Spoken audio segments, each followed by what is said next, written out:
police officer attached to the juvenile division. I'm on my way to Monroe Junior High School to talk to a group of young people. That looks innocent enough, doesn't it? Lots of young people hitchhike. Seems like a good way to get from one place to another. But sometimes there are dangers involved that never meet the eye.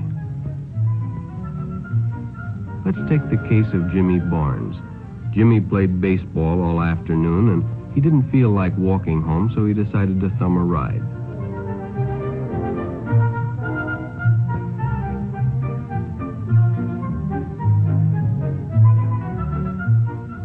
He'd done it 100 times before, and he didn't think anything was unusual when the driver struck up a friendly conversation. In fact, he seemed like a real nice guy.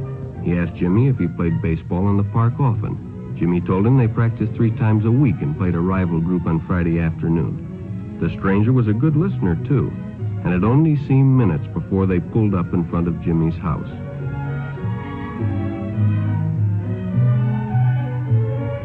When Jimmy got out, the stranger gave him a friendly pat. Then he told him he'd see him again, as he always drove by the park on his way home.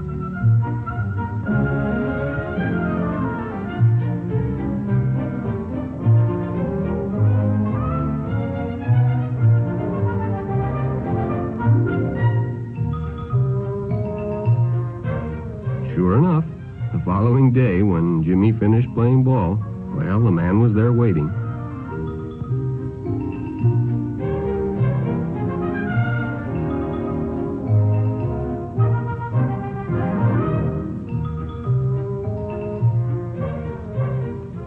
They stopped at a drive-in, and the stranger treated him to a Coke. During their conversation, he told several off-color jokes, but Jimmy had heard others before, and well, it made him feel big to so easily win the confidence of an older person.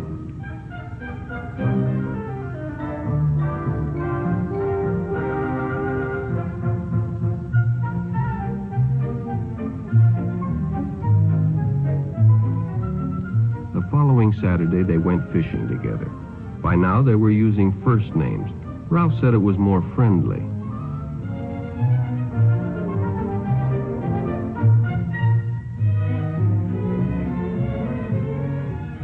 Jimmy hadn't enjoyed himself so much in a long time.